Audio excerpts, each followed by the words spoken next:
इंद्रद्युम्न राजा रोज सेवा करते थे जगन्नाथ जी की। एक दिन जगन्नाथ जी प्रसन्न हो गए और प्रसन्न होकर के इंद्रद्युम्न राजा से बोले, कुछ मांगो, तुम्हें कुछ देना चाहता हूं।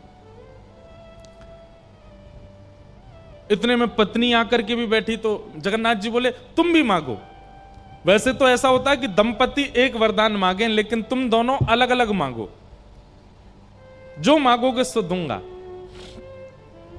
इंद्रद्युम्न राजा ने नेत्र बंद करके क्या मांगा, ऐसा आश्चर्यजनक मांगा जगन्नाथ जी से। वो कहता है कि हे नाथ, ऐसी कृपा करना, मेरा वंश वर्धन ना हो, मेरा वंश बस मुझ तक ही रहे, मेरे बाद कोई हो ना।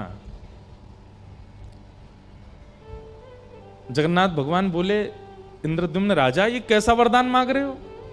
सब लोग अपना वंश आगे बढ़ाना चाहते, तुम कहते वंश ही ना बढ़े।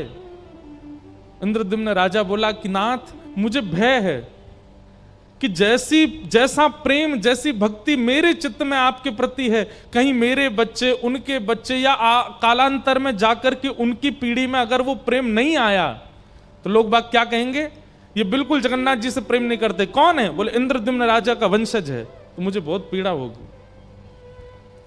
मेरा जैसा प्रेमी मेरे वंश में होगा इसकी मुझे गारंटी नहीं है, इसलिए मेरा वंश बढ़े ना, यहीं रुक जाए, मुझ पे ही अंत हो जाए, ऐसी कृपा करो।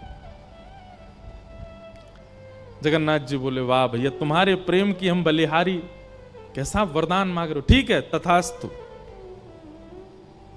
मन ही मन मांगा था, बोला था नहीं। बगल में पत्नी बैठी थी। जगन्नाथ जी ने कहा, तुम मांगो, क्या चाहिए? पत्नी ने वरदान मांगा कि मेरी जैसी भक्ति करने वाला, सेवा करने वाला आपका सेवक और हमारा एक पुत्र जन्म ले। जगन्नाथ जी सोच में पड़ गए, अब क्या करें। पति कह रहा है कि वंश आगे ना बढ़े, पत्नी कह रही है एक बालक हो जाए। इंद्रद्युम्न राजा अपनी पत्नी पर नाराज हो गया, तुम महाप्रभु जगन्नाथ जी से संतान कैसे मांग सकती हो? तुम संसार की वस्तु मांग कैसे सकती हो महाप्रभु जी से? अरे तुमको जो रुचिकर लगा तुमने मांगा, मुझे जो रुचिकर लगा मैंने मांगा। एक संतान तो चाहिए। मां को तो तभी सुख मिलता है, ब्याह के बाद उसको इच्छा होती है कि मेरे गोद में मेरा बालक हो। महाप्रभु जगन्नाथ जी बोले, तुम लोग झगड़ो मत, मेरी टेंशन दूर करो। दो अलग अलग चीजें मांग रहे हो, तुम कहते हो संतान ना हो, ये कहती है एक संतान हो, कैसे होगा पूरा? इंद्रद्युम्न राजा बोला, आपको मेरी बात माननी पड़ेगी। गुंडीचा बोली, नहीं नहीं, मेरी बात माननी पड़ेगी, भात दाल तो मैं ही बना के लाती हूं आपके लिए। महाप्रभु जी बोले, अच्छा रुक जा, हम तुम दोनों की इच्छा पूरी करते हैं। बोले क्या? इंद्रद्युम्न ने मांगा कि उसके संतान ना हो, नहीं होगी। और गुंडीचा आप कहती हैं कि आपको एक पुत्र हो, तो आज से लेकर के जब तक इस पृथ्वी पर सूर्य चंद्र का प्रकाश है, मैं ही आपका पुत्र हूं। और मां, आपके मन में आ रहा होगा कि मैं तो परमात्मा हूं और मैं तो जगन्नाथ बन के बैठा हूं दुनिया को दर्शन देने के लिए,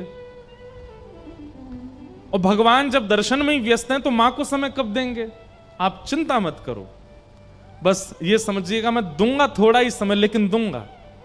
साल में हर साल अपने जन्मदिन, ठाकुर जगन्नाथ जी का जन्म उत्सव कब आता है?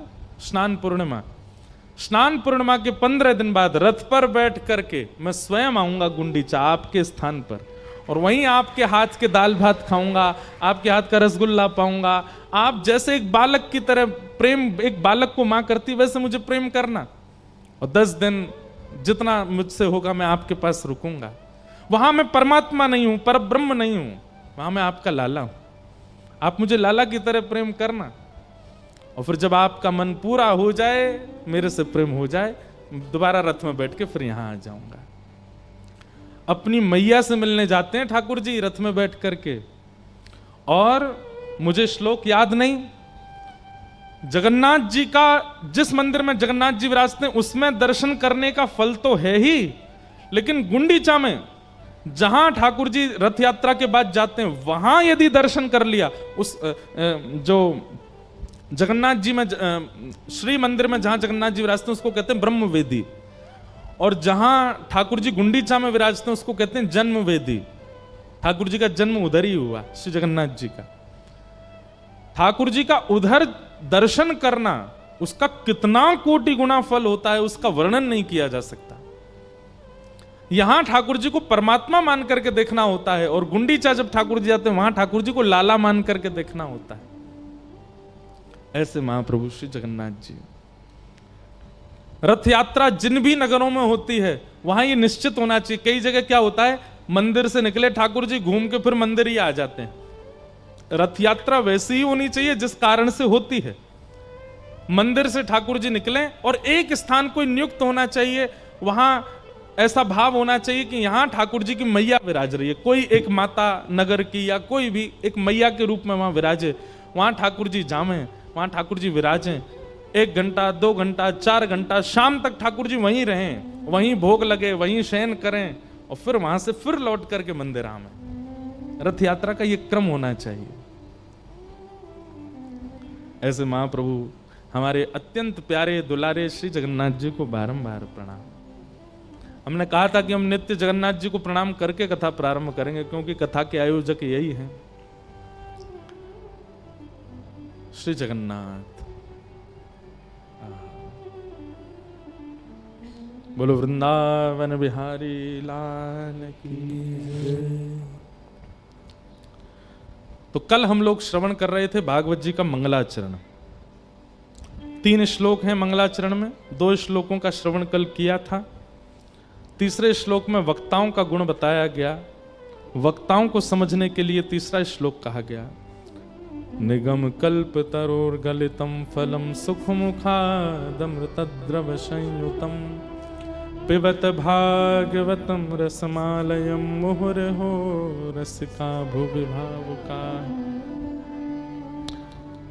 नैमिषारण्य क्षेत्र में 88,000 सोनकादि ऋषि बैठे हैं और उन सब ने सूत जी महाराज से 6 प्रश्न किए जिनमें भागवत की कथा चलती है। और इन 6 प्रश्नों का उत्तर देते हुए अब सूत जी महाराज यहां से कथा कहना प्रारंभ करते हैं। भगवान के अवतारों का वर्णन किया। अवतारों का वर्णन करने के बाद भागवत जी की रचना क्यों हुई यह भाव बताया गया। बहुत ध्यानपूर्वक सुनिएगा।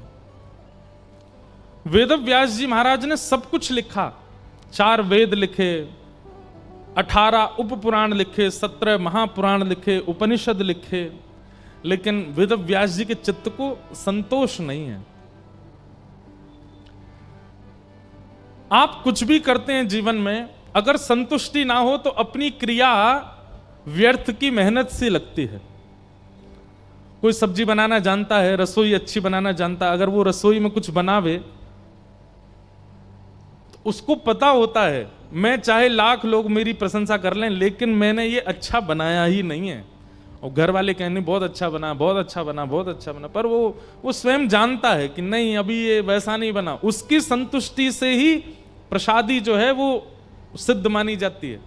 और कई बार ऐसा होता है, 4 लोग कहते हैं आज इसमें नमक कम था, आज इसमें नींबू कम था, या इसमें मसाले कम, तो वो जो बनाने वाला वो संतुष्ट है, तो वो कहेगा देखो तुम्हारी जीभ में ही कोई कमी होगी, आज बनाया तो मैंने बहुत मन से है, बहुत अच्छा बना है, इसमें कमी हो नहीं सकती। कहीं ना कहीं आपकी क्रिया में आत्मसंतुष्टि जो है वो उस क्रिया को सिद्ध कर देती है। और कई बार ऐसा होता है कि क्रिया करने के बाद असमंजस बनी रहती है, कंफ्यूजन बना रहता है, पता नहीं अच्छा है कि नहीं, होगा कि नहीं, किया कि नहीं, आदि आदि। एग्जाम हॉल से बच्चे जब निकलते हैं बाहर, उनका चेहरा बता देता है कैसा पेपर देख के आए हैं। कई बच्चे जाकर के अपने माता पिता से कहते हैं बहुत अच्छा करके आया, बहुत अच्छा करके आया, पर मां समझ जाती है अच्छा ये हम अपनी बात बता रहे हैं। मां हमसे पूछती कैसा हुआ पेपर में, बहुत अच्छा हुआ। बोले इधर आंख में आंख डाल के बोल, हुआ तो अच्छा, कुछ क्वेश्चन छूट, कितने छूटे, छूट गए कुछ तो, कितने आए थे, मैंने कहा 50 थे, कितने करके आया, मैंने कहा आपको कैसे पता, मैं कहते रहा हूं अच्छा करेगा। बोले तेरा जो आत्मविश्वास है वो प्रकट नहीं हो रहा है चेहरे पर। इसका मतलब क्या है, संतोष मुख पर झलकता है। और जब संतोषी व्यक्ति होता है, अपनी क्रिया के प्रति निश्चित है कि उसका जो फल है वो उचित ही मिलेगा। लेकिन व्यक्ति कहीं कंफ्यूजन में है, असमंजस में है, तो निश्चित है कि वह क्रिया उसकी अच्छी हुई नहीं है। वेद व्यास जी महाराज 4 वेद लिख चुके हैं, 18 उपपुराण लिख चुके हैं, 17 महापुराण लिख चुके हैं, लेकिन उनका मन संतुष्ट नहीं था। वे सोच रहे हैं कि कुछ तो छूट रहा है, कुछ तो कमी रह गई है, कहीं तो अपूर्णता सी लग रही है। ध्यानपूर्वक सुनिएगा, जब भी अपनी किसी क्रिया के प्रति असंतुष्टि का अनुभव होता हो तो यह कथा ध्यान से सुनिएगा। उस असंतुष्टि की पूर्ति कैसे हो सकती है? वेदव्यास जी महाराज सोच रहे मैंने क्या तोड़ दिया या क्या रह गया जिसके कारण मेरा मन असंतुष्ट है। तभी वहां नारद जी का आगमन हुआ और नारद जी ने आकर के कहा, व्यास जी क्या बात है, इतने दुखी क्यों हो? व्यास जी ने बताया, मैंने इतना कुछ लिख दिया पर पता नहीं क्यों मन संतुष्ट नहीं है मेरा।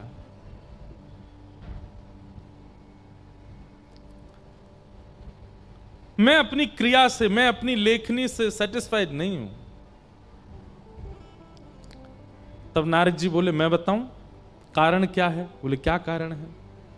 तब नारद जी कहते हैं कि भवतानुदित प्रायम यशो भगवतो मलम ये नैवासौ न तुष्येत मन्ये तद्दर्शनम खिलम।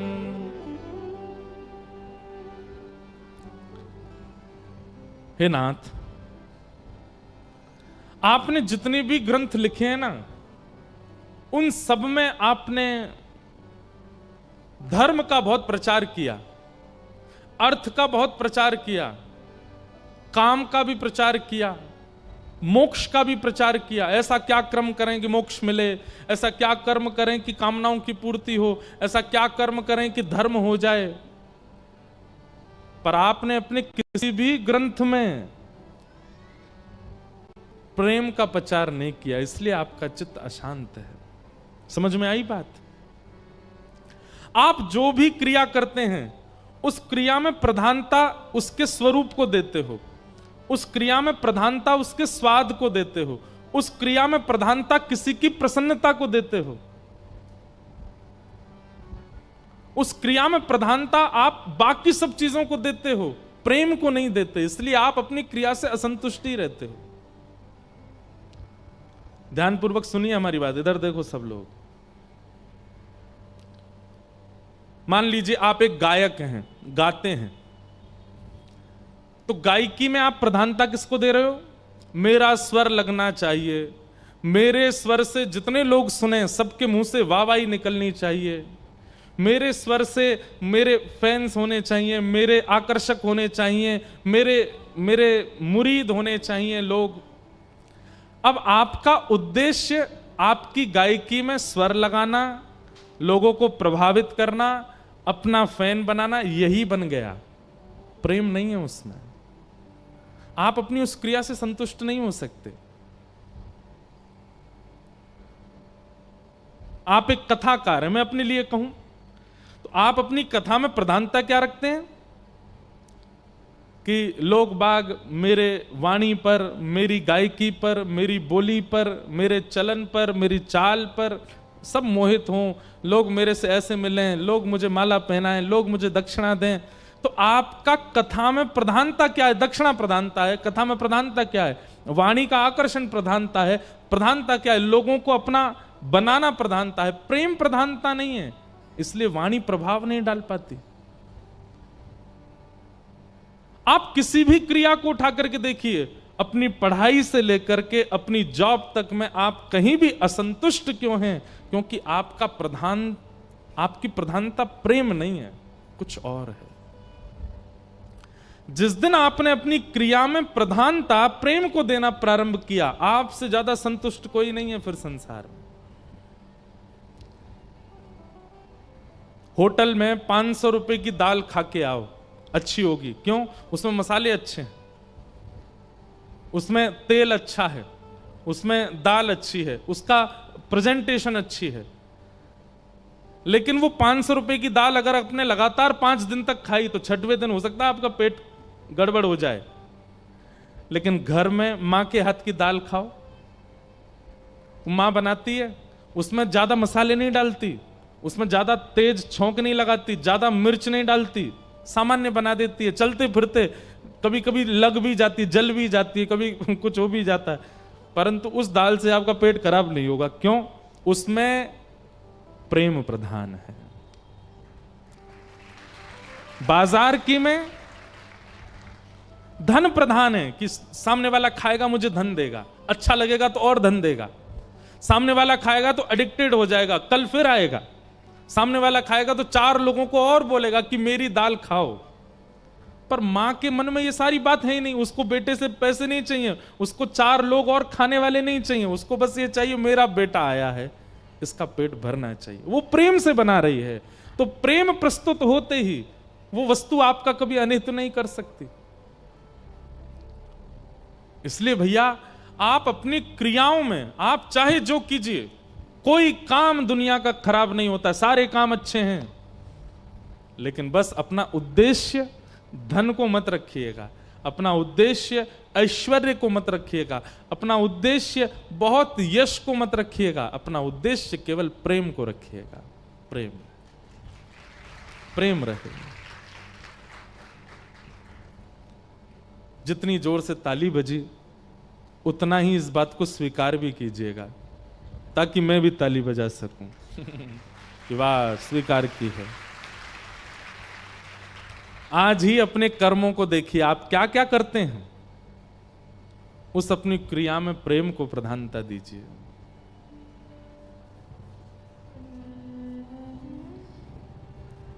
अब कई लोग ऐसे हैं संसार के, वो लोग कही गई बातों को किस रूप में ले लें कुछ पता नहीं है। अब यहां प्रेम की बात हो रही है तो कई ऐसे लड़का लड़की हैं, वो पता नहीं इसको किस रूप में ले जा रहे होंगे। महाराज जी कह रहे हैं प्रेम को प्रधानता दो, कल से बेटा कॉलेज इसीलिए जाना है, पढ़ाई लिखाई गई भाड़ में, उसको देखने जाना है। नहीं, वो प्रेम नहीं है, वो तो आसक्ति है, वो तो आपकी एक इच्छा है। प्रेम का स्वरूप, प्रेम का भाव अद्भुत है। प्रेम किसे कहते हैं, इसकी बहुत परिभाषाएं। एक परिभाषा और सुन लीजिए, जहां ना हारने का डर है और ना जीतने की होड़ है, वो प्रेम है। वहां पर हारने का भय नहीं है और जीतने की होड़ भी नहीं है, वो प्रेम है। मां ने दाल बनाई, उसकी दाल में उसको बिल्कुल इच्छा नहीं है कि मेरा बेटा अगर पाए तो वो बहुत प्रशंसा करे, जीतने की होड़ नहीं है। और यदि कटोरी में थोड़ी दाल छोड़ भी दी तो मां को देख करके हार का भी अनुभव नहीं होता। जितनी पाई उसने पा ली ना, पेट भर गया ना, बस ये प्रेम है। आपकी कोई भी क्रिया है, उस क्रिया में प्रेम प्रधान है तो आप उस क्रिया में परम संतुष्ट हो। गोस्वामी तुलसीदास जी महाराज मानस जी की रचना करते हैं और रामचरित्र मानस लिखते समय क्या बोलते हैं, मैं अपनी मानस जी किसी को रिझाने के लिए नहीं कह रहा हूं, मैं अपनी मानस जी किसी के ऊपर प्रभाव डालने के लिए नहीं बोल रहा हूं। स्वांतः सुखाय तुलसी रघुनाथ गाथा, मैं अपने सुख के लिए गा रहा हूं, अपने चित्त में बैठे राघव जी को खुश करने के लिए गा रहा हूं। प्रेम। और यही बात नारद जी ने वेद व्यास जी को समझाई कि व्यास जी आपकी क्रिया में प्रेम प्रधान नहीं है, इसलिए आप असंतुष्ट हो। तब व्यास जी ने सोचा प्रेम प्रधान मतलब, बोले भगवान को परमात्मा मत दिखाइए सब ग्रंथों में, भगवान के ऐश्वर्य को मत दिखाइए सब ग्रंथों में, भगवान के योग्यताओं को मत दिखाइए सब ग्रंथों में। एक ऐसा ग्रंथ निर्माण कीजिए जहां केवल श्री ठाकुर जी का प्रेम प्रकट हो रहा हो। तब वेद व्यास जी ने श्रीमद् भागवत की रचना की। यहां ठाकुर जी का ऐश्वर्य, अब देखो भागवत जी कैसी हैं, भागवत जी में ठाकुर जी का ऐश्वर्य प्रधान नहीं है, प्रेम प्रधान है। प्रहलाद के लिए ठाकुर जी खंभ भेदन करके प्रकट हो गए, नरसिंह बन करके आए, और जैसे ही नरसिंह बन करके आए तो खंभ भेदन तो प्रभाव था, लेकिन थोड़ी देर प्रभाव कहने के बाद फिर क्या कहते हैं, ठाकुर जी ने जैसे ही प्रहलाद को देखा, नरसिंह भगवान के नेत्र सजल हो गए, प्रहलाद को गोद में उठा करके अंक में भर लिया, उसके सिर पे हाथ फेरने लगे, जीभ निकाल करके चाटने लगे।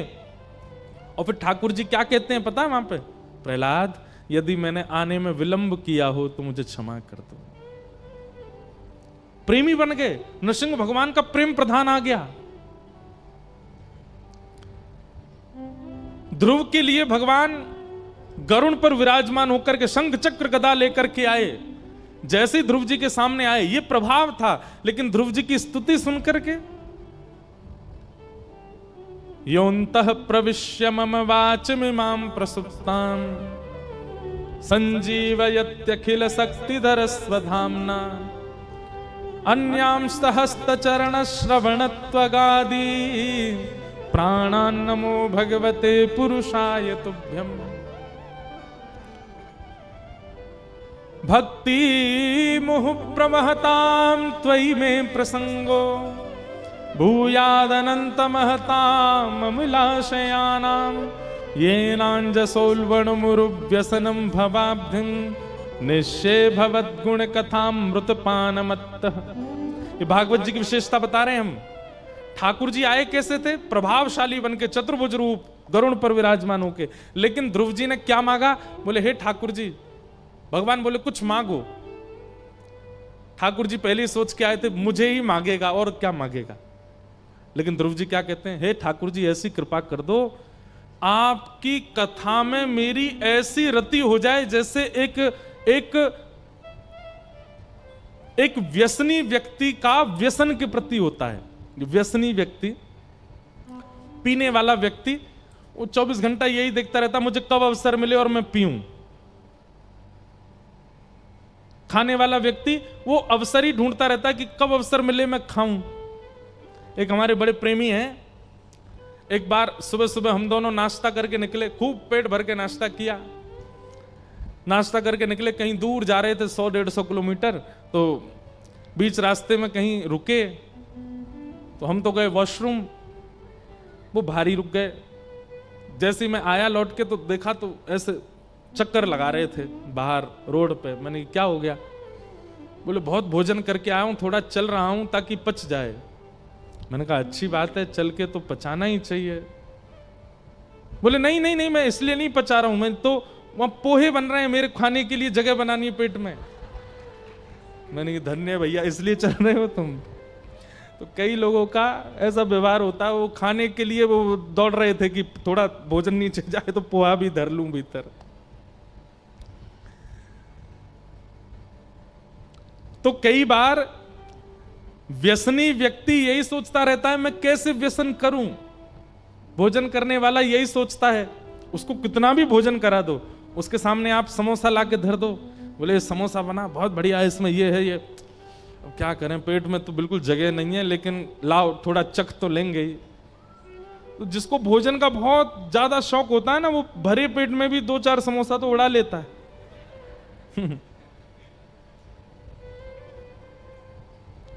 हमारे पिताजी एक कथा सुनाते हैं कि पिताजी की एक बार कथा हुई वृंदावन में।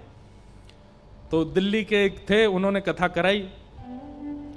कथा के पहले दिन से ही रोज पिताजी से बोलते, महाराज जी हमने सुना ब्रजवासी बड़े रज रज के भोजन करते हैं।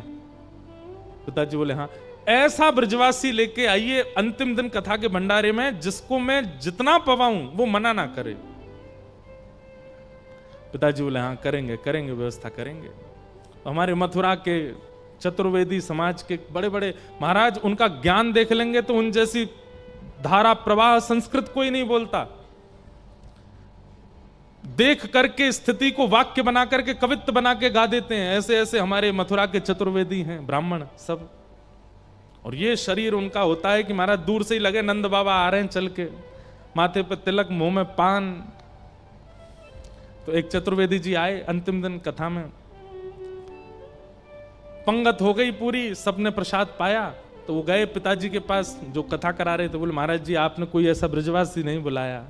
बोले बैठे ना, वो बैठे दूर, वो मथुरा से आए चतुर्वेदी, जाओ प्रसाद पवाओ। तो वो यजमान जो थे रसगुल्ला लेकर के गए बाल्टी में, जाकर के बोले महाराज जी एक रसगुल्ला।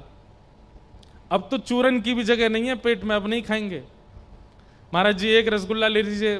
ठाकुर जी महाराज कह रहे थे कि आप बहुत प्रेम से पाएंगे, हमारे हाथ से एक रसगुल्ला ले लीजिए। पर मेरी पत्नी खड़ी है, एक उसके हाथ से भी ले लीजिएगा। मेरी 2 बेटी हैं, एक एक उनके हाथ से भी लेना। एक बेटा है, बोले महाराज कहाँ, यहीं से ही वैकुंठ भेजना है क्या हमें? अरे चूरन की जगह नहीं है पेट में, नहीं पाएंगे हम। इतने में पिताजी आए, बोले महाराज सुनो। बोले क्या? एक रसगुल्ला और 20 रुपया।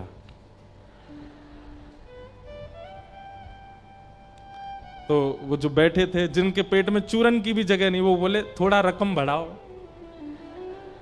बोले 50 रुपया प्रति रसगुल्ला। लाओ 4 धर दो यहां पे।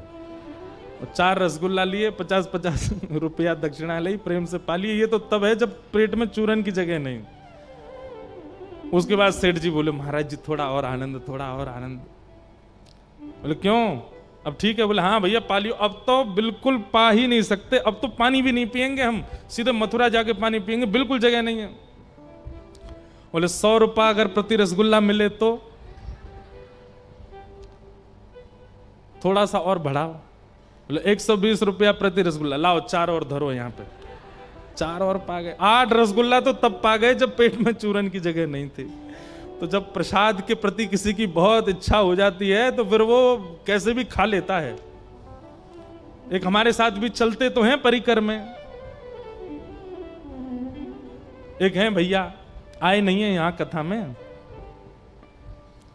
रात में दूध पी रहे थे तो दूध जो है वो बासा हो गया, उसमें से बासा हो जाता ना दूध। नहीं इधर उधर मत देखो, यहां तो वो है ही नहीं है, वो आए ही नहीं है। बैठे तो यही है, पर मैं क्यों बताऊं कौन से हैं। तो रात में दूध पी रहे थे, सब लोग बोले अरे अरे दूध तो बासा हो गया, अब इसमें से गंध आ रही है, ये नहीं पी रहे। सब लोग छोड़ छाड़ के चले गए। वो भैया गए एकांत में, सारा दूध पीने लगे, बासा दूध। सब ने देख लिया, वे राम तुमको शर्म नहीं आती है, बासा दूध पी रहे हो। तो बोलते हैं, बोले क्या फायदा, पेट में जाके दही तो बन जाएगा, क्यों छोड़ना उसको, पी लो। तो कई लोगों की भोजन के प्रति इतनी आसक्ति होती है कि वो कैसे भी नहीं छोड़ना चाहते उसको। ध्रुव जी महाराज भगवान से कहते हैं कि नाथ मुझे आप नहीं चाहिए, तो आपकी कथा के प्रति ऐसी आसक्ति हो जाए जैसे एक व्यसनी की व्यसन के प्रति, भोजन करने वाले की भोजन के प्रति, एक कामी की स्त्री के प्रति, एक लोभी के धन के प्रति जैसी इच्छा होती है, वैसी इच्छा मेरी आपके प्रति हो जाए, ऐसी कृपा कर दो। और नहीं सॉरी, आपके प्रति नहीं, आपकी कथा के प्रति हो जाए। भक्ति मुह प्रवहताम त्वयि में प्रसंगो भूयाद अनंत महताम ममलाशयानाम ये नांजसौलवणमुरुव्यसनम भवाब्धिम नेश्ये भवद गुण कथाम मृतपान मत्त। आपकी कथा सुनकर के मैं मत्त होकर के पड़ा रहूं नाथ, ऐसी कृपा कर दो। ठाकुर जी के नेत्र सजल हो गए। आए तो थे प्रभाव लेकर के, लेकिन प्रेमी बनकर के ठाकुर जी गए। ये भागवत जी की कृपा है। भागवत जी में ऐश्वर्य प्रधान ठाकुर जी नहीं है, भागवत जी में प्रभावशाली ठाकुर जी नहीं है। ठाकुर जी यहां पर प्रेम स्वरूप में है। ठाकुर जी का प्रेमी स्वरूप यहां पर दिखलाया गया, बताया गया है।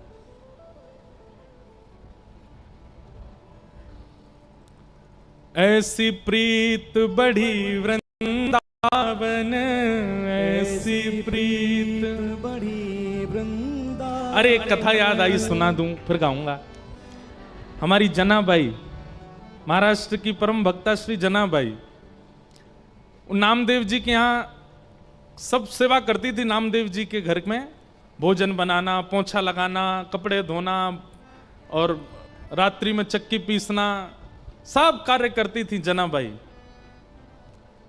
विठ्ठल भगवान रात्रि में उनको दर्शन देने आते थे, लेकिन फिर भी जनाबाई ने कभी पंडरीनाथ से ऐसा नहीं कहा कि मेरी सेवागिरी छोड़वा दो।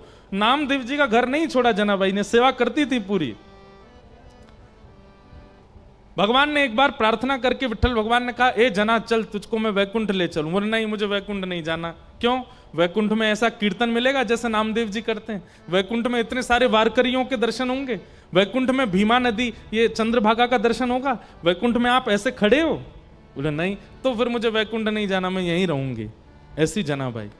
तो एक बार एकादशी पर बहुत भीड़ होती है पंढरपुर में, और वो भी आषाढ़ की एकादशी पर तो पूछो ही मत। तो एकादशी का दिन था, जनाबाई घर के सारे लोगों के कपड़े लेकर के धोने गई थी नदी पर, और वहां बैठ करके जनाबाई पूरे परिवार, नामदेव जी के परिवार के लोगों के वस्त्र धो रही थी। इतने में ही एकादशी का दिन एक बहुत सुंदर धुन गाते हुए राम कृष्ण हरि जय जय विठ्ठल विठ्ठल विठ्ठला माझा पांडुरंग विठ्ठला गाते हुए एक वारी जा रही थी, और उस धुन को सुनकर के जना अपने आप को रोक नहीं पाई।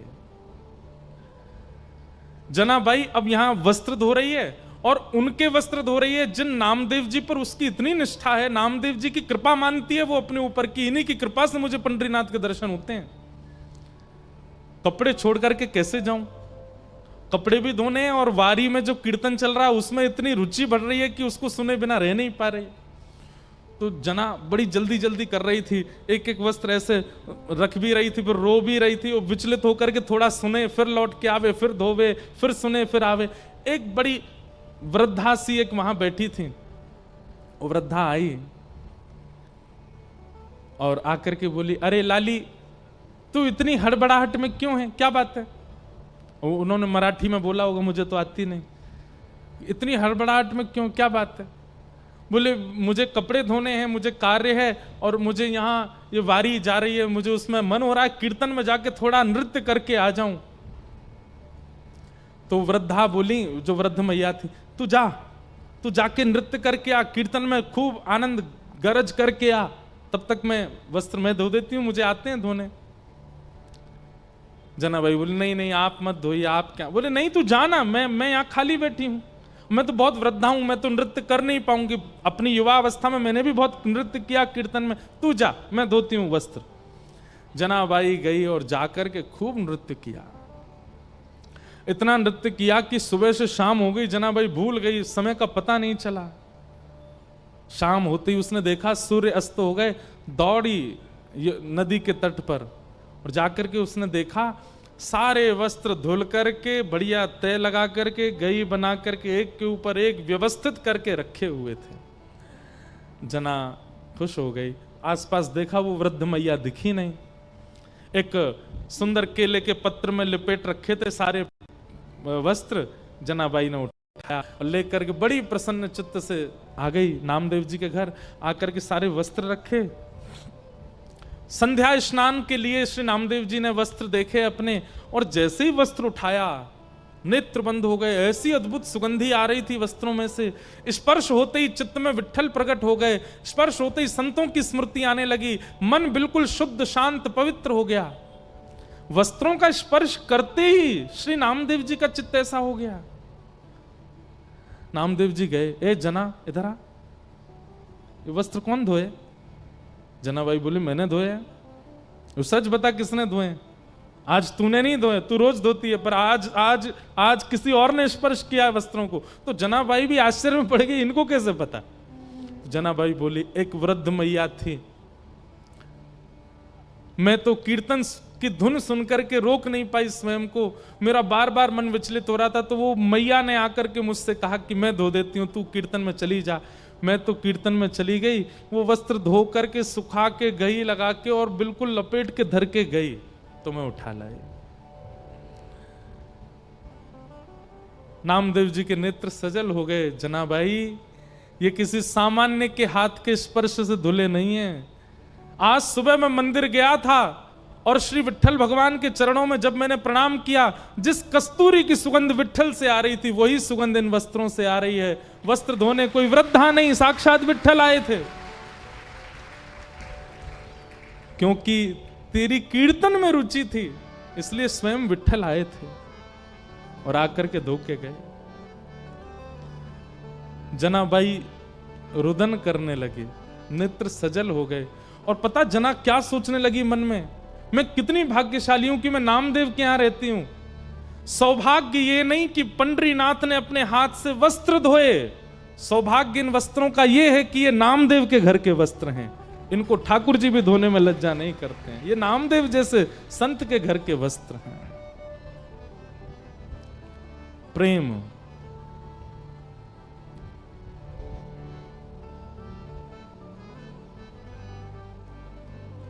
ऐसी प्रीत बढ़ी वृंदावन, ऐसी प्रीत बढ़ी वृंदावन, ओ ऐसी प्रीत बढ़ी वृंदावन, ऐसी प्रीत बढ़ी वृंदावन। गोपियन रास रचाए, गोपियन रास रचाए, सबसे ऊंची प्रेम सगाई, सबसे ऊंची प्रेम सगाई, सबसे ऊंची प्रेम सगाई, सबसे ऊंची प्रेम सगाई। हाँ दुर्योधन की मेवा त्यागी, दुर्योधन की मेवा त्यागी, दुर्योधन की मेवा त्यागी, दुर्योधन की मेवा त्यागी। साक विदुर घर खाए, ओ साक विदुर घर खाए, सबसे ऊंची प्रेम सगाई, सबसे ऊंची प्रेम सगाई। हाँ सबसे ऊंची प्रेम सगाई, सबसे ऊंची प्रेम। बोल पंडरीनाथ भगवान की।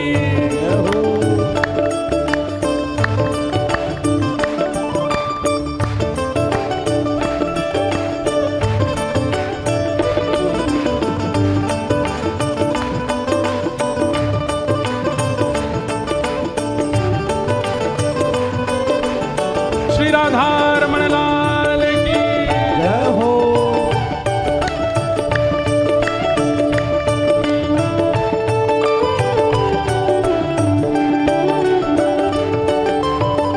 दुर्योधन की मेवा त्यागी, दुर्योधन की मेवा त्यागी, हाँ दुर्योधन की मेवा त्यागी, दुर्योधन की मेवा त्यागी।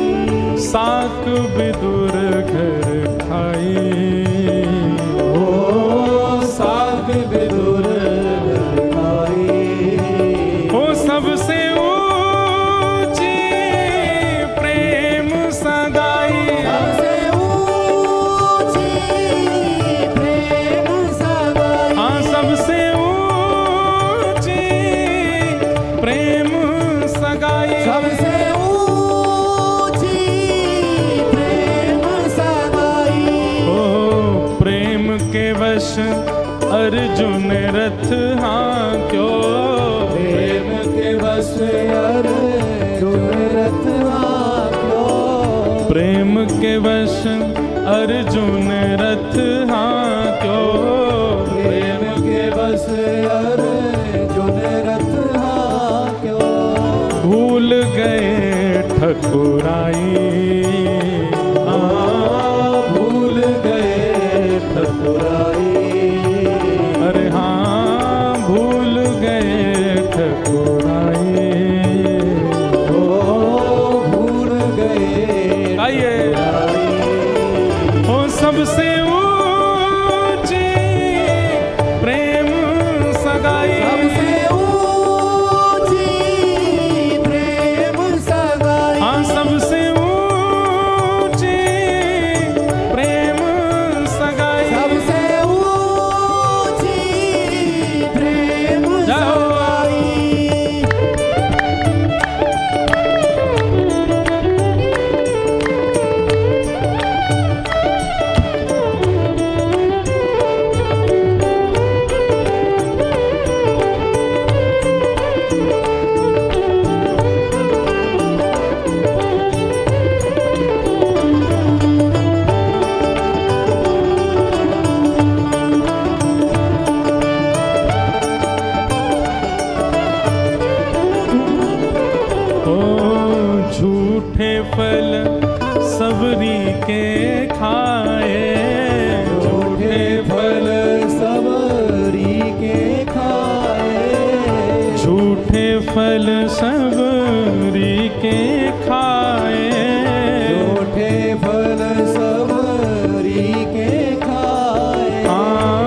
बहुविधि स्वाद बताई,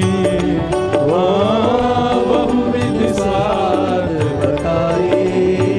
अरे हाँ बहुविधि स्वाद बताई, बहुविधि स्वाद बताई। हे सबसे ऊंची प्रेम सगाई, सबसे ऊंची प्रेम सगाई। सबसे ऊंची प्रेम सगाई, सबसे ऊंची प्रेम सगाई। ए सूर क्रूर एहि लायक नाही, सूर क्रूर लायक नाही। सूर क्रूर एहि लायक नाही, सूर क्रूर ही लायक नाही। हाँ केहि लगु करहूँ बढ़ाई, ओ कहीं लग करो बड़ाई।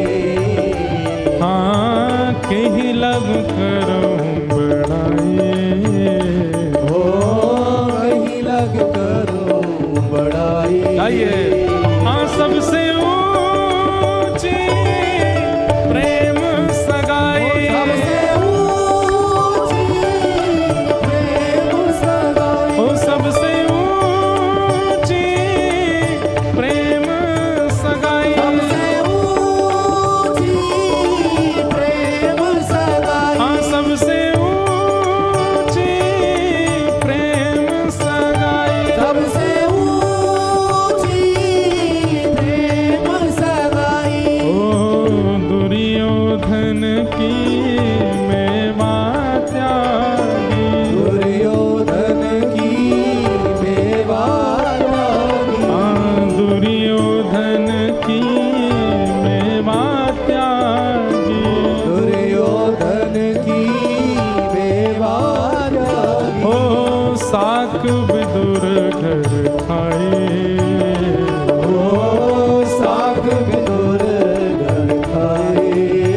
हे सबसे ऊंची प्रेम सगाई, सबसे ऊंची प्रेम सगाई। हाँ सबसे ऊंची प्रेम सगाई, सबसे ऊंची प्रेम सगाई। हाँ सबसे ऊंची प्रेम सगाई, सबसे ऊंची प्रेम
वश अर्जुन रथ हाँक्यो, प्रेम के बस अर्जुन रथ हाँक्यो, भूल गए ठकुराई हो, भूल गए ठकुराई, सबसे ऊंची प्रेम सगाई। सबसे ऊंची प्रेम सगाई। भैया ऐसा प्रेम करना है ठाकुर जी ते, ऐसी भक्ति करनी है कि ठाकुर जी अपनी ठकुराई भूलें। उन्हें ये याद क्यों रहता है कि वे ठाकुर जी हैं। प्रेम जहां पर अद्भुत किया जाता है वहां पर व्यक्ति भूल जाता है कि वो कौन है।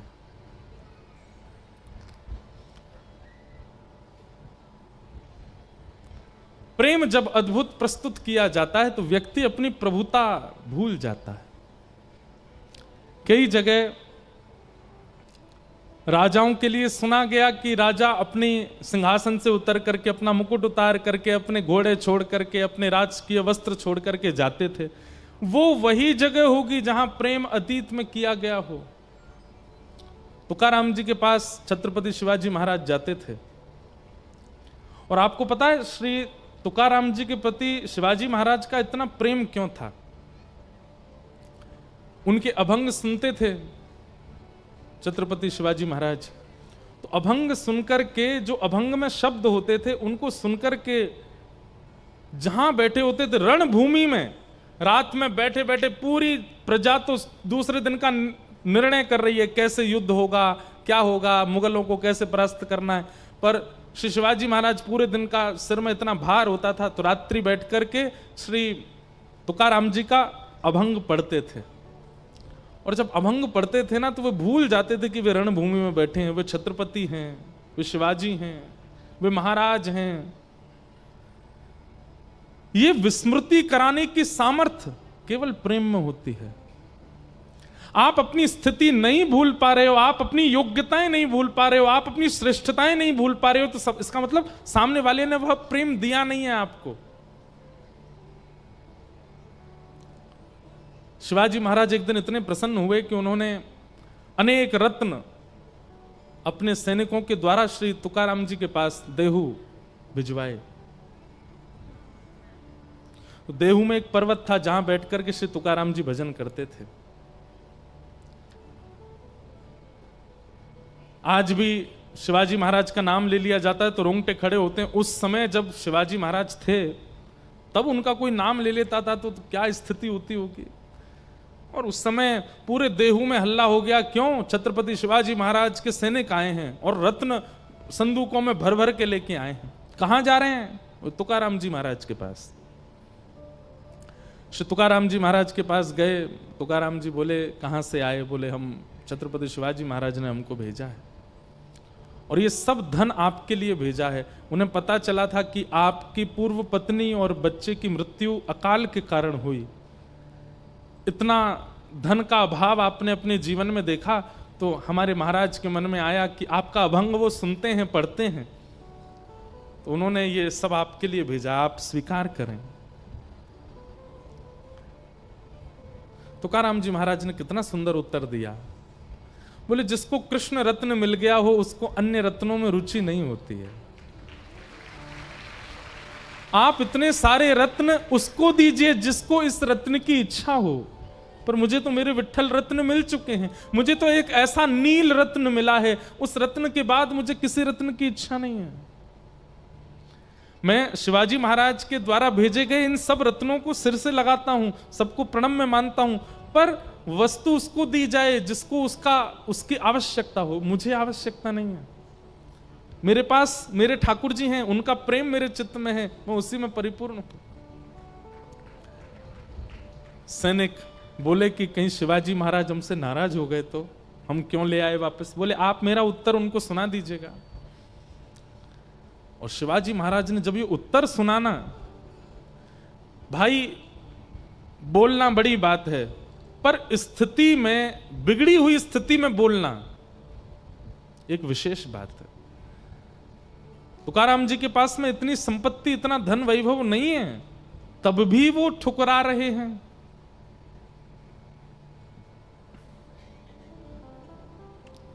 शिवाजी महाराज दूसरे दिन ही निकले देहू के लिए और तुकाराम जी का दर्शन करने गए। और तुकाराम जी के चरणों में जाकर के छत्रपति शिवाजी महाराज बोले, मैं आपको अपना गुरु मानता हूं। अभी तक आपके अभंग पढ़ता था, आपके प्रवचनों को किसी के माध्यम से सुनता था, मेरे मन में अत्यंत शांति का अनुभव होता, पर कल जो आपने प्रत्युत्तर दिया उसके बाद तो मुझे लगता है कि मेरे गुरु आप ही हैं, मेरे सर्वस्व आप हैं। तुकाराम जी अब हम आप जैसा कोई होता, हमसे तो छोटे मोटे नेता भी अगर हाथ मिलाते हैं तो हम फोटो खिंचा के घर में मड़वा के लगवाते, देखो इनसे हमारा संबंध है। लेकिन तुकाराम जी महाराज क्या कहते हैं, आपका गुरु मैं नहीं हूं तो इधर की तरफ जंगलों में चले जाइए, वहां जाकर के आपको समर्थ गुरु रामदास मिलेंगे, वही आपके गुरु हैं, उन्हीं का आश्रय आप लीजिए, आपके गुरु वही हैं। आप भले ही मुझसे दिशा ले लीजिए, मेरे अभंग आप सुनते हैं, मेरे भाव प्रवचन आपको प्रिय हैं, वो उसके लिए मैं आपको रोक नहीं सकता, आप सुन तो किसी को भी सकते हैं, पर अगर गुरु बनाने की आपकी इच्छा है तो आपके गुरु समर्थ गुरु श्री रामदास वन में आपकी प्रतीक्षा कर रहे हैं, आप वहां जाओ। शिवाजी महाराज के नेत्र सजल हो गए। कोई व्यक्ति इतना त्यागशील कैसे हो सकता है? एक छत्रपति महाराज सामने बैठ करके कह रहा है कि मुझे शिष्य बना लीजिए, और तुकाराम जी कह रहे हैं कि मैं आपके गुरु बनने योग्य नहीं हूं, आपके गुरु तो वे हैं। मैं एक बात कहा करता हूं कि जब ठाकुर जी जीवन में आ जाते हैं ना तो त्याग की स्थिति आती है। जब तक ठाकुर जी जीवन में नहीं आ गए तब तक संग्रह की स्थिति बनी रहेगी, इकट्ठा करूं मैं, कितना धन, कितना नाम, कितना यश, कितने लोग, कितना वैभव। लेकिन जब ठाकुर जी जीवन में आते हैं ना तो त्याग की स्थिति आती है।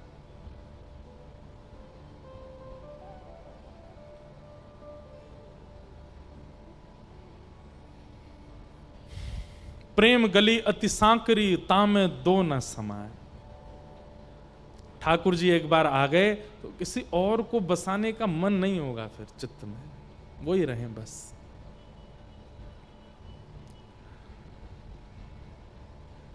वेद व्यास जी महाराज को श्री नारद जी कहते हैं, नारद जी, व्यास जी, आपने जितने भी ग्रंथ लिखे हैं इनमें भगवान का ऐश्वर्य प्रधान बताया है, प्रेम प्रधान आपने कुछ लिखा नहीं, इसलिए आपका चित्त अशांत है। अपने चित्त को संतुष्ट करने के लिए अब ठाकुर जी का प्रभाव नहीं, ठाकुर जी का ऐश्वर्य नहीं, ठाकुर जी की प्रभुता नहीं, उनके प्रेम का वर्णन कीजिए। तब श्री वेद व्यास जी महाराज ने श्रीमद् भागवत की रचना की। भागवत में ठाकुर जी का प्रेम प्रधान है। छोटे से गोपाल जी यशोदा मैया की गोद में हैं, तभी बड़ी मां जानते हैं, ताई जी को बोलते हैं बड़ी मां। आपके यहां किसको बोलते हैं? कई जगह दादी को भी बड़ी मां बोलते हैं, दादी नहीं ताई जी। हमारे उत्तर भारत में ताई जी, अब यहां पता नहीं क्या बोलते हैं, ताई जी बोलते हैं उनको। पिताजी के बड़े भैया की जो घरवाली, उनको ताई जी बोलते हैं। मराठी में क्या बोलते हैं? हैं? क्या बोलते हैं? मोटी आई। वाह वाह, जितनी भी मोटी आई बैठी हो बुरा नहीं मानना।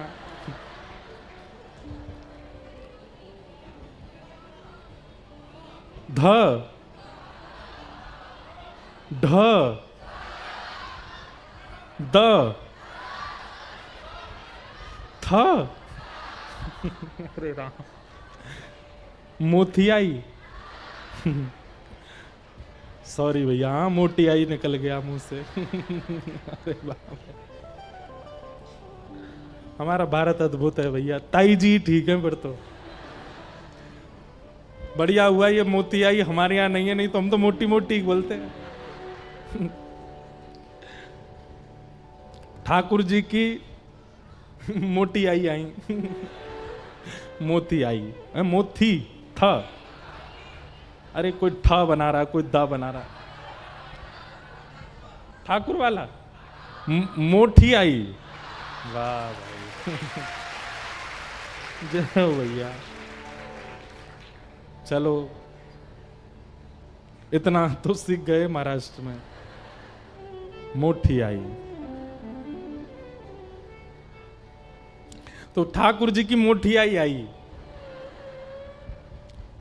ठाकुर जी यशोदा मैया की गोद में, तो जैसी बड़ी मां आती है तो फिर मां भी उनके चरण स्पर्श करती है। तो यशोदा मैया कहीं लाला को नीचे छोड़ करके यशोदा मैया कहीं अरे जय हो बहन बहुत दिना में आई हो, चरण चरण स्पर्श करने लगी। ठाकुर जी देख रहे थे दूर खड़े होकर। बच्चे ऐसे देखते हैं, किसी के पैर वैर छुओ तो बच्चे देखते हैं ये क्या कर रहे हैं, पैर क्यों छू रहे हैं। ठाकुर जी देख रहे हैं। यशोदा मैया तो बोले मैया जे कौन है, तैने इनके पाम काई को छुए। मैया बोले ए लाला तेरी ताई जी हैं, बड़ी मैया है, प्रणाम कर। ठाकुर जी ने प्रणाम नहीं किया, मैया से लिपट गए। मैया बोली ए लाला प्रणाम ना करे, तेरी बड़ी मैया आई है, चल प्रणाम कर। ठाकुर जी ने प्रणाम नहीं किया। मैया ने गोद में उठा लिया। लाला तू कैसी बात करे, जैसे कई बच्चों को प्रणाम करना आता है और वो अगर मौके पड़ने पर प्रणाम नहीं करते तो माता पिता उनको देख तेरे को टॉफी दिलाएंगे, तेरे को ऐसे करेंगे, प्रणाम कर चल। तो यशोदा मैया कहें लाला तो पे प्रणाम करो, आवे ना, तू काय को ना कर रहा। ठाकुर जी कंधे पे सिर रख के लेट गए मैया के, चढ़ गए गोदी में। बोले मुझे कहाँ मिलेगो, प्रणाम करवे थे। यशोदा मैया बोली लाला तू तो बड़ो स्वार्थी है गो, हैं बिना कछु मिले प्रणाम ना करेगो ना। मैया मुझको बता मुझको कहाँ मिलेगो। बोले बड़ी मैया आई है तो को मक्खन खवावेगी। ठाकुर जी बोले मैं कोई गरीब हूं, मेरे घर में मक्खन ना है, मैं तो खुद खा लूंगा। ऐसा कछु दिलाओ जो मेरे घर में नहीं हो। मैया बोली लाला सब तो है, तो पे दूध है, घी है, दही है, मक्खन है, धन है, जवाहरात हैं, सुंदर सुंदर रत्न है, मणि है, सब तो है तो पे। ठाकुर जी बोले मैया एक चीज भूल रही है तू। बोले कहा बहू ना है हमारे घर में। छोटे से 2.5 वर्ष के लाला मैया से कह रहे मैया ताई ते यों के, बड़ी मैया ते यों के मैं प्रणाम करूं तो आशीर्वाद दे कि मेरा ब्याह है जाए तो मैं प्रणाम करूंगा। अब ये लीला और कहीं नहीं है, ऐसी बाल लीलाएं तो भागवत में है ठाकुर जी के। यही बात नारद जी कह रहे हैं वेद व्यास जी से कि जहां भगवान का ऐश्वर्य प्रकट होता हो वो लीलाएं तो आपने लिखी हैं, जहां उनका भगवत तत्व प्रकट होता हो वो तो आपने कहा है, पर जहां उनका प्रेम प्रकट होता हो ऐसा ग्रंथ लिखो। भगवान की बाल लीला कहां है, भागवत में ही तो है और कहीं नहीं है। तो श्रीमद् भागवत प्रेम प्रधान ग्रंथ है, यहां प्रेम की प्रधानता बताई जा रही है। ठाकुर जी ने यशोदा मैया के गोद पे उतर के बड़ी मैया को जाकर के जैसे प्रणाम करी, छोटे छोटे हाथ ठाकुर जी के, छोटे छोटे से हाथ, छोटे बच्चों के हाथ बड़े कोमल होते हैं, छोटे छोटे से हाथों से जाके बड़े बड़े पांव ठाकुर जी ने ऐसे ऐसे पकड़े दबाए। और छोटा छोटा बालक जब ऐसे पैर पकड़ता है तो कितना अच्छा लगता है। बड़ी मैया को तो इतना प्रेम आया लाला पे, अरे मेरो लाला, गोद में उठाए के हृदय से लगा लियो, मेरे लाला के तो खूब सारे ब्याह है जाएं। ठाकुर जी तो इतने खुश है गए, मेरी तो इच्छा एक ही बहू की, पर ये बड़ी मैया तो बहुत अच्छी है तो बहुत सारे ब्याह करा रही है। ठाकुर जी तो ऐसी गोद में चढ़ गए मैया के। अब यशोदा मैया के लाला चला जा, बड़ी मैया बहुत दूर से आई है, ना आराम करे ना, मैं तो मैया के पास ही रहूंगा, मैं तो इन्हीं के पास ही सोऊंगा। 3 दिन तक ठाकुर जी भोजन भी बड़ी मैया के संग ही करते हैं, सोते भी उन्हीं के पास हैं, रहते भी उन्हीं के पास हैं। नंद बाबा बोले यशोदा जी काहे गो लाला है, ये हमारे पास ना आवे, पूरे दिन आप बड़ी बहन जी के गोद में ही बैठो रे। बोले ऐसो स्वार्थी बालक है हमारो, या को पता चल गई है कि ऐसा आशीर्वाद देके जाएंगे कि जाते ब्याह है जाए, हमारे उनकी गोद ही ना छोड़ रहा है। ये प्रेम स्वरूप ठाकुर जी का ये जहां प्रकट होता है वो भागवत है। वही नारद जी ने कहा कि आप प्रेम प्रकट करो, इसीलिए भागवत जी आज तक सबको संतुष्ट कर रही हैं। मैं एक बात कहा करता हूं, यदि भागवत जी का निर्माण नहीं हुआ होता ना तो शायद हमें तुकाराम जी नहीं मिलते। भागवत जी का निर्माण नहीं होता तो कभी नामदेव जी, जनाबाई जैसे भक्त नहीं मिलते, मीराबाई नहीं मिलती, सूरदास नहीं मिलते, क्योंकि इन सब भक्तों के चित्त में प्रेम प्रधान है। और प्रेम का संचार कृष्ण के प्रति केवल भागवत से होता है और कहीं से नहीं हो सकता। भागवत जी हैं तो प्रेमी भक्त मिल गए हैं, भागवत जी नहीं होती तो प्रेमी भक्त नहीं मिलते। वेद व्यास जी महाराज ने भागवत की रचना की और श्रीमद् भागवत की रचना करके अपने पुत्र श्री सुखदेव जी को प्रदान की और सुखदेव जी ने यही भागवत की कथा परीक्षित को सुनाई। प्रश्न पूछा गया ये परीक्षित कौन है, तो यहां से महाभारत का प्रसंग सुनाया गया। महाभारत का युद्ध अपने अंतिम पड़ाव पर हुआ। मैं सूक्ष्म में थोड़ी कथा कह दूं महाभारत की। महाभारत का युद्ध विश्राम हो गया था, पांडव जीत गए, कौरव हार गए। दुर्योधन मरणासन अवस्था में पड़ा था और उसी समय गुरुपुत्र अश्वत्थामा वहां आए। दुर्योधन ने अश्वत्थामा से कहा, अगर हम हस्तिनापुर की गद्दी पर नहीं बैठे हैं तो ये पांडव भी नहीं बैठने चाहिए।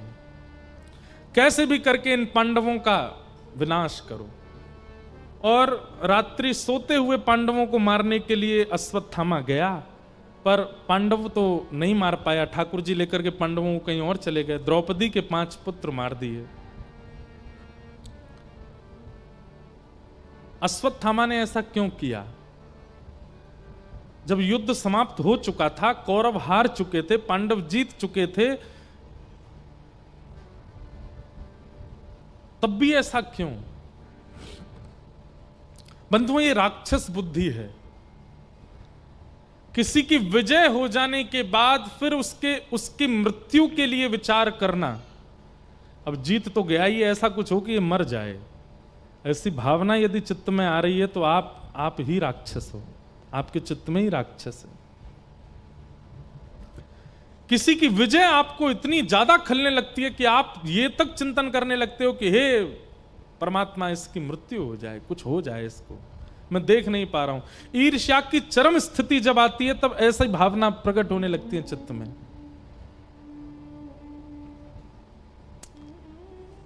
अश्वत्थामा ने जाकर के 5 पांडवों को मारने का प्रयास किया, पर 5 पांडव तो बच गए। ठाकुर जी उनको लेके कहीं और चले गए थे। अंधेरे में मारने आया, द्रौपदी के 5 पुत्र मार दिए। अगले दिन जब द्रौपदी के 5 पुत्र मरे मिले तो द्रौपदी रोने लगी। अर्जुन ने कहा, मैं जीवित नहीं छोड़ूंगा जिसने भी ये किया। और अर्जुन ने अश्वत्थामा को बंदी बना करके, पता चल गया था कि अश्वत्थामा ने किया है, पकड़ करके उसके हाथ पैर बांध दिए, उसको मृत्यु दंड देने लगा। द्रौपदी ने हाथ जोड़ करके मना किया। द्रौपदी कहती, अगर इसको मारने से मेरे बालक जीवित हो जाएं, अगर इसको मारने से मेरे 5 बालक जीवित हो जाएं तो अभी मार दो, पर ऐसा नहीं होगा, इसलिए इसको मत मारो। अर्जुन बोला, तुम इसकी मृत्यु क्यों नहीं चाहती हो, कारण क्या है? बहुत ध्यान से सुनिएगा बंधुओं।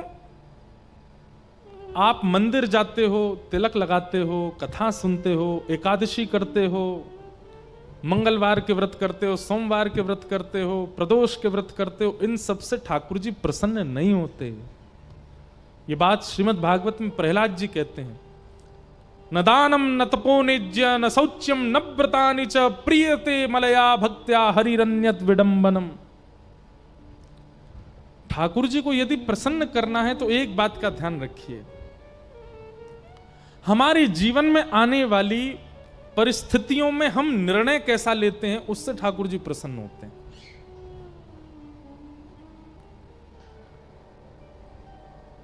परिस्थिति आई है,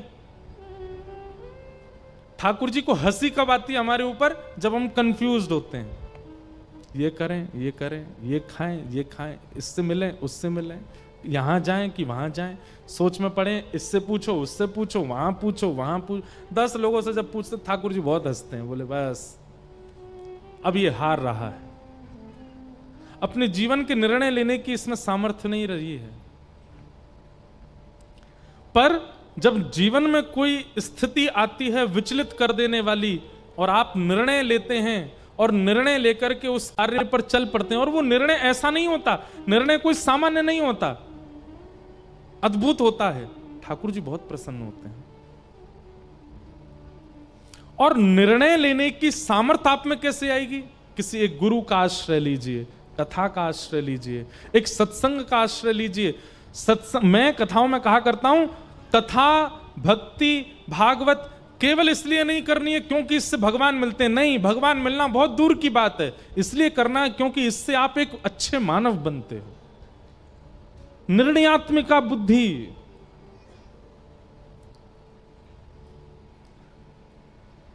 कुछ गलत मत समझिएगा मेरी बात को, पर कथा में हमसे तिगुनी उम्र के लोग आते हैं।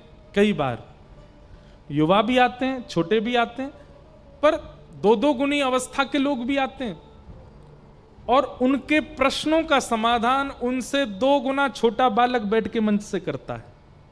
कैसे? आपने हमसे ज्यादा जीवन देख लिया, आप हमसे 50 साल बड़े हैं, आप हमसे ज्यादा दुनिया देख चुके हैं, फिर हमारा उत्तर आपका निर्णय कैसे बन गया? केवल कथा, सत्संग। सत्संग जब जीवन में आता है तो 20 वर्ष का बालक, 18 वर्ष का बालक, 22 वर्ष का बालक, 15 वर्ष का बालक, 5 वर्ष का ध्रुव प्रहलाद भी ऐसा निर्णय लेता है कि पूरी दुनिया को प्रेरणा मिलती है। सत्संग आप लोग आज YouTube पर सुनते हैं कथा, Facebook पर सुनते हैं कथा, सोशल मीडिया पर सुनते हैं। क्यों सुनते हैं? कई बार पता है क्यों सुनी जाती है? क्योंकि इतनी भाग दौड़ में उसको सुनने से थोड़ी शांति मिल जाती है हमको। 1 मिनट की कथा, 2 मिनट की रील देख ली, शांति मिल गई हृदय को। पर वो शांति कांस्टेंट रहनी चाहिए चित्त में, 1-2 क्षण की शांति नहीं होनी चाहिए। मतलब पानी पीने के बाद में प्यास बुझनी चाहिए एक लंबे समय के लिए, लेकिन पानी पीते जा रहे हैं, प्यास बुझ ही नहीं रही है, पीते जा रहे हैं तो आप परेशान हो जाओगे। अभी स्थिति हमारी ऐसी है कि हम बार बार पानी पी रहे हैं और प्यास बुझ नहीं रही है। बस जितनी देर पानी लेते हैं उतनी देर आराम मिलता है, पानी का सिप हटते ही हमें फिर प्यास लगने लगती है। होना ऐसा चाहिए कि एक बार का जल पिए तो कम से कम अगले 2, 2.5, 3 घंटे के लिए आप उससे तृप्त रहो। सत्संग सुधा ऐसा होना चाहिए, कथा ऐसी होनी चाहिए। भुसावल में अभी कथा हुई है, ये सप्ताह कथा कम से कम अगले 7 वर्षों के लिए आपके लिए एक मतलब निर्णयात्मिका, एक ऊर्जावान, एक स्थिति लेकर के आपके चित्त में आवे, तब तो कथा सुनना आपका सार्थक है।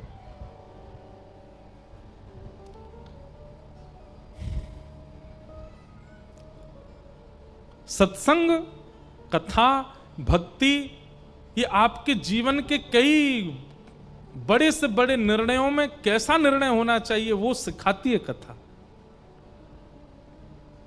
असमंजस दूर करती है, कंफ्यूजन दूर करती है।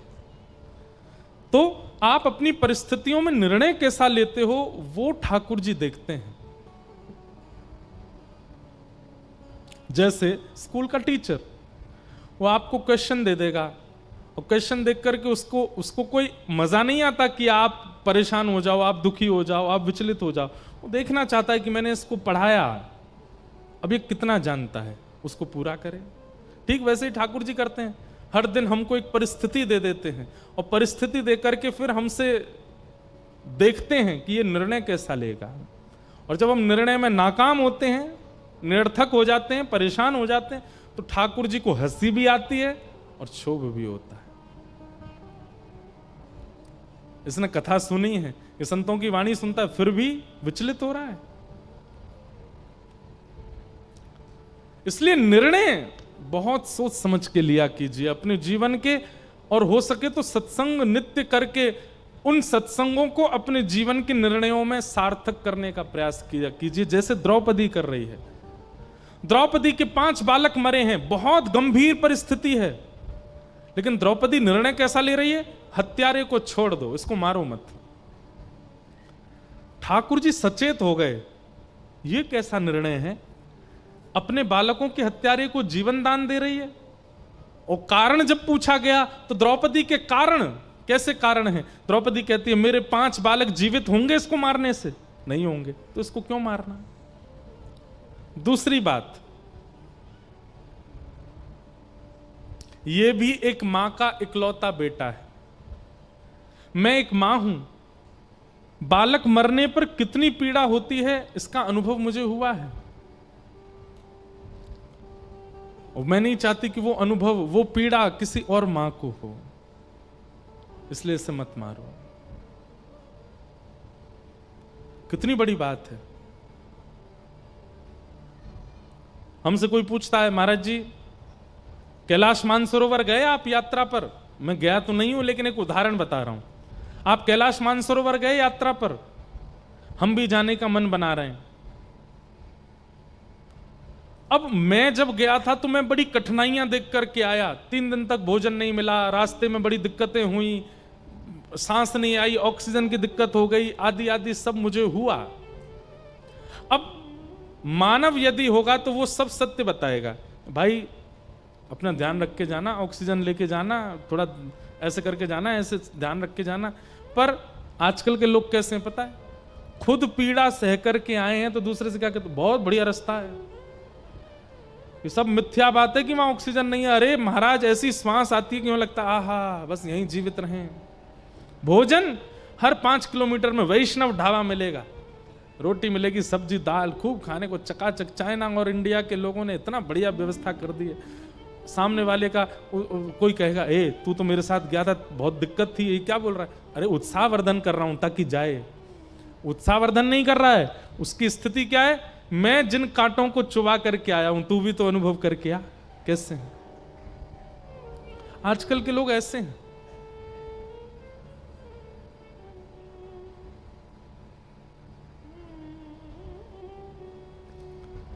जो आप अपने जीवन में स्वयं अनुभव कर चुके हैं, अगर उस पथ पर कोई और जाता हुआ दिखे तो आपका कर्तव्य है उसको सतर्क कीजिए। भाई करना ना करना तुम्हारी इच्छा है, पर मैं तुमको सावधान करूं। ये दुविधाएं मैंने देखी थी, तुम्हें भी मिल सकती।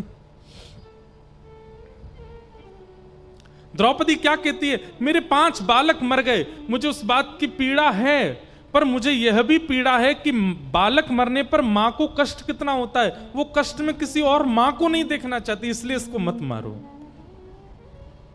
ठाकुर जी दूर खड़े थे, ताली बजाने लगे, नेत्रों से आंसू गिरने लगे ठाकुर जी के। वाह द्रौपदी, कहीं मेरी जैसी पीड़ा दूसरी मां को ना हो, इसलिए इसको मत मारो। भगवान प्रसन्न हो गए। इसलिए द्रौपदी ठाकुर जी को बहुत प्रिय है। द्रौपदी से ठाकुर जी का बहुत स्नेह है। भगवान अपने आप को कृष्ण कहते हैं, और द्रौपदी को कभी द्रौपदी कह करके नहीं बुलाते भगवान। ठाकुर जी जब जब द्रौपदी को बुलाते हैं तो ये कहते हैं, कृष्णा इधर आओ, कृष्णा यहां बैठो। अपने नाम से ही बुलाते हैं, बस अपने नाम में आ की मात्रा आकार लगा करके द्रौपदी को बुलाते हैं। भगवान ने अपना नाम दिया है द्रौपदी को, केवल किससे? द्रौपदी की निर्णयात्मिका बुद्धि से। इसलिए निर्णय कैसा होना चाहिए जीवन का, इस सत्संग से सीखिए।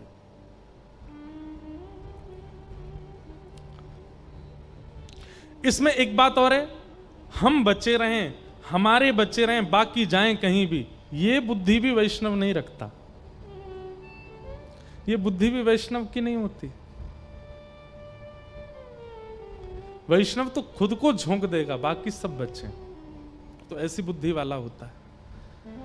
पर आजकल हम लोग नाम तो करते हैं, कथा तो सुनते हैं, पर जब स्थिति आती है तो इस प्रकार की भावना किसी के चित्त में नहीं है। इसलिए ठाकुर जी मिलते ही नहीं है, अचल ही रहते हैं ठाकुर जी। द्रौपदी पर कृपा हुई। उत्तरा के गर्भस्थ बालक को भगवान ने अपने सुदर्शन, अपने चक्रा नाम की गदा घुमा करके बचाया। वही बालक जन्म लिया तो उसका नाम परीक्षित हुआ। आगे भीष्म पितामह ने भगवान की स्तुति गाई, कुंती ने भगवान की स्तुति गाई, भीष्म पितामह ने भगवान की स्तुति गाई। सब विषयों को हम सूक्ष्म में प्रणाम करते हैं। तत्पश्चात उस बालक ने जन्म लिया जिसकी भगवान ने गर्भ में जाके रक्षा की थी, और बालक का नाम हुआ परीक्षित। परीक्षित बालक थोड़े बड़े हुए ही थे कि अर्जुन ने आकर के खबर सुना दी कि भगवान श्री कृष्ण अपनी लीला पूरी करके स्वधाम चले गए। द्वारिकाधीश कृष्ण अपनी लीला पूरी करके स्वधाम चले गए।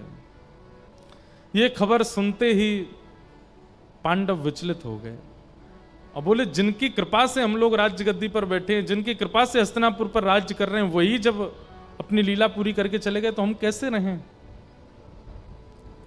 प्रसंग तो बहुत सुंदर है। अर्जुन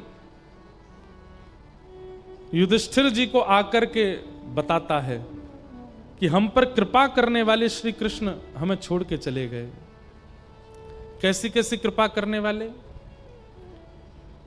बोले, एक बार दुर्वासा ऋषि का श्राप लगते लगते बचे थे पांडव।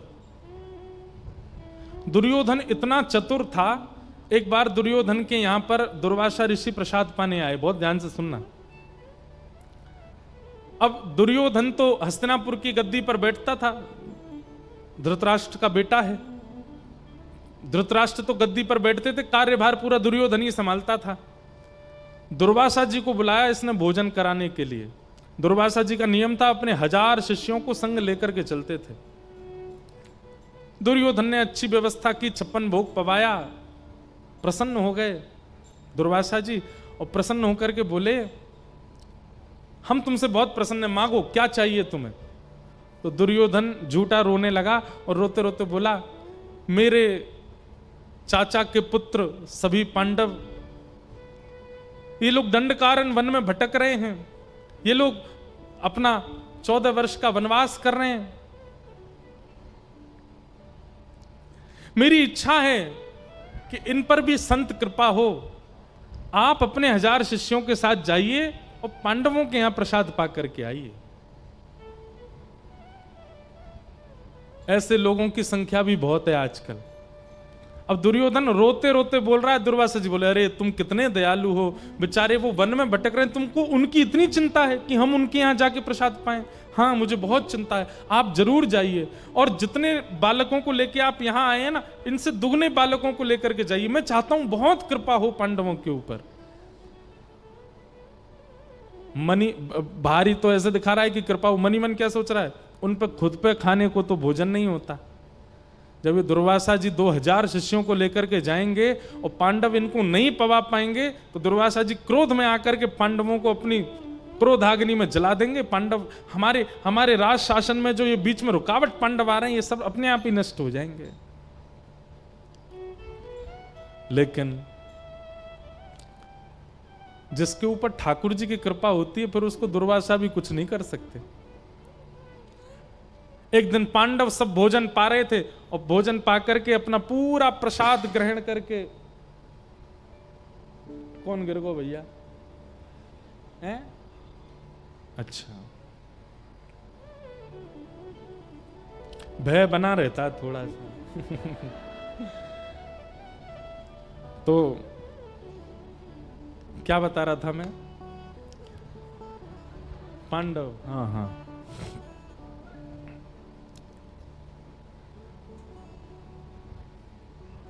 तो पांडव प्रसाद पा रहे थे और पांडवों ने प्रसाद अपना पूरा किया, सब बिल्कुल निवृत्त हो गया और तभी बिल्कुल अपनी पत्तलें सब व्यवस्थित करके हाथ पांव धो के बिल्कुल हुए ही थे निवृत्त। इतने में ही दुर्वासा जी आए अपने 1000 शिष्यों के साथ। और दुर्वासा जी को आते देख पहले ही घबरा गए। दुर्वासा जी बड़े क्रोधी महात्मा थे। पांडव बोले, ये कहां से आ गए? तुरंत प्रणाम किया, जय हो दुर्वासा जी के चरणों में प्रणाम। दुर्वासा जी बोले, हम लोग अभी बहुत दूर से चल के आए हैं, प्रसाद पाएंगे, हम सबकी व्यवस्था कर लो। 2000 के करीब मूर्तियां हैं, सबकी प्रसादी की व्यवस्था करो। हम लोग संध्या कर रहे हैं नीचे, संध्या करके आएंगे, तब तक प्रसाद तैयार करना। संध्या करने में कितनी देर लगती है? आधा घंटा, बस 15-20 मिनट। अब तो पांडव घबरा गए, बोले कहां से लावें इतना अन्न, कहां से करें इतनी व्यवस्था, कैसे होगी ये सब व्यवस्था? दुर्वासा जी चले गए नीचे नदी पर जाकर के आचमन आदि करके, सब बालक बैठ करके संध्या कर रहे थे। इतने में ही ठाकुर जी आए, घूमते घूमते डोलते डोलते विचरण करते हुए वन में। ठाकुर जी जैसे ही आए, आहा, चिंतित देखा जब पांडवों को। ठाकुर जी बोले अरे भैया मोए तो बहुत जोर की भूख लगी है। अरे द्रौपदी तेने कछु बनाया हो तो लेके आ जा, मतलब जले पर नमक छिड़क रहे हैं। ठाकुर जी ऐसे ही हैं, ऐसे ही करते हैं। द्रौपदी बोली सब जानते हो आप, आपको सब पता है कि एक अन्न का दाना नहीं बचा है, सबने प्रसाद पा लिया है। दुर्वासा जी 2000 शिष्यों को लेके बैठे हैं, अभी आते ही होंगे ऊपर, यहां पर कोई व्यवस्था नहीं है। अरे कहां तक जाएं, इतने फल भी नहीं है कि केवल एक एक फल ही खिला दें। ऊपर से आप आकर के नाटक कर रहे हो, भूख लगी है। ठाकुर जी बोले अब द्रौपदी तू बोल देगी तो नहीं आऊंगा मैं, मुझे तो भूख लगी, मैं तो यहीं भ्रमण कर रहा था, तो मैंने सोची भाई अपने भाई लोग सब बैठे हैं यहां पे तो चलता हूं मैं भी। भूख लगेगी तो भोजन ही तो मांगूंगा, एक बार देख ले थोड़ा सा कुछ बचा हो। द्रौपदी बोली मतलब ये तो है नहीं कि दुर्वासा जी आए उनका कोई निधान ढूंढे, ऊपर से भोजन और मांग रहे हैं। अब बोले दुर्वासा जी तुम जानो, तुम यजमान, वो तुम्हारे यहां आए हुए पंडित जी, तुम लोगों के बीच में मैं क्यों आऊं? मैं तो कह रहा हूं थोड़ा सा कुछ हो तो मुझे दे दो, मैं अपना खा पी के निकलूं यहां से। द्रौपदी गुस्से में गई, सारे बर्तन उठा के लाई, खाली बर्तन पड़े थे भीतर, ठाकुर जी के आगे धर दिए, ले ये है खा लो। ठाकुर जी झांक करके देखे, बना तो बहुत स्वादिष्ट है। तभी एक पात्र उठाया, उसमें एक धनिया का टुकड़ा पड़ा था, ठाकुर जी लिए और मुख में धारण करके, और ठाकुर जी ने मन में ऐसा विचार किया कि मैं संतुष्ट हो जाऊं। जैसे ही ठाकुर जी संतुष्ट हुए, संतुष्ट होते ही ब्रह्मांड पूरा ठाकुर जी के उदर में है, सारा ब्रह्मांड ठाकुर जी के गर्भ में है। जैसे ही ठाकुर जी ने सोचा मैं संतुष्ट हो जाऊं, ठाकुर जी के संतुष्ट होते ही महाराज सबके पेट भर गए अपने आप, पूरे ब्रह्मांड में खाली बैठे। सुबह से जिसने कुछ पाया भी नहीं था उसको घर में बैठे बैठे डकारें आने लगी। नीचे बैठे थे दुर्वासा जी और सब उनके शिष्य, खाली पेट निकले थे अपने अपने आश्रमों से, और यहाँ आचमन करते जा रहे हैं, संध्या कर रहे हैं। संध्या वंदन करते करते बालकों को ऐसा लगने लगा जैसे पेट तो पूरा यहां तक भर रहा है। और महाराज यहां तक पेट भर रहा है ऐसा ही नहीं, भीतर से जब भोजन पचने पर जो अनुभव होता है, जैसे कुछ खाया हो तो उसकी श्वास आने लगती है। बालक बोले गुरुजी ऐसा लग रहा है जैसे सुबह किसी ने देसी घी के गुलाब जामुन खिला दिए हों। दूसरा बालक आया, मुझे तो ऐसा लग रहा है जैसे मैंने मोहन तार खाई हो। कोई बालक आकर बोले मुझे तो ऐसा लग रहा है कि खूब सारी पूड़ियां मैंने छोले के साथ में खा ली हूं गुरुजी, मेरी तो खाने की इच्छा बिल्कुल भी नहीं है। दुर्वासा जी बोले जो हाल तुम्हारा है वही मेरा भी हो रहा है, मुझे भी ऐसा लग रहा है जैसे किसी ने 56 भोग पवा दिए हूं, यहां तक भर रहा है, क्या करें।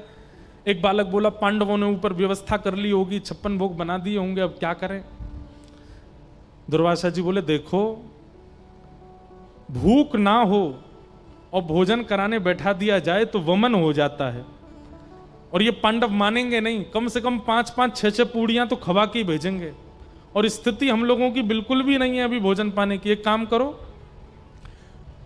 एक बार को अन्न का अनादर होगा चलेगा, लेकिन प्राण चले जाएं वो तो नहीं चलेगा, यहीं से ही भगलो नीचे से ही। और सबको लेकर के श्री दुर्वासा जी नीचे से ही चले गए, ऊपर आए ही नहीं। पांडव यहां प्रतीक्षा कर रहे थे। ठाकुर जी बोले अच्छा ठीक है भैया मैंने तो पेट भर को मैं जा रहा हूं यहाँ से। द्रौपदी बोली ऐसे नहीं जाओगे, दुर्वासा जी श्राप देंगे, सबको मिलेगा, तुम भी लेके जाओ। ठाकुर जी बोले कहाँ है दुर्वासा जी? बोले नीचे। बोले दिखाओ कहाँ है। पांडवों के साथ नीचे जाके देखा तो वहां कोई नहीं, दूर देखा तो सब भागते हुए दिखाई दिए, सब जा रहे थे। आज अर्जुन कहता है उस स्थिति में हमारी रक्षा करने वाले श्री कृष्ण आज हमें छोड़ करके अपने धाम चले गए, जिनकी वजह से इंद्र का आधा सिंहासन खाली रहता है कि कभी भी जाकर के अर्जुन इंद्र के सिंहासन पर बैठ सकता है। किसकी कृपा से? कृष्ण की कृपा से। वो कृष्ण हमें छोड़ के चले गए, अब हम यहां कैसे रहें? पांचों पांडवों ने उसी समय अपने सिर से मुकुट उतार दिया, अपने राजकीय वस्त्रों का त्याग कर दिया, वर्णकल वस्त्र धारण कर लिए, वन में जाने को तैयार हो गए। तभी देखा हस्तिनापुर की गद्दी, इंद्रप्रस्थ की गद्दी खाली है, यहां किसको बैठाएं? तब छोटा सा परीक्षित वहां घूम रहा था, उसी को उठा करके वहां गद्दी पर बिठाया, मुकुट पधरा करके तिलक करके राज तिलक कर दिया और ब्राह्मणों से कहा अभी बालक है, आप सब लोग नेतृत्व करवाइएगा, पूरे भारत का संचार इससे करवाइएगा। और ऐसा कहकर के पांडव वहां से चले गए, स्वर्गारोहण को निकल गए सभी पांडव।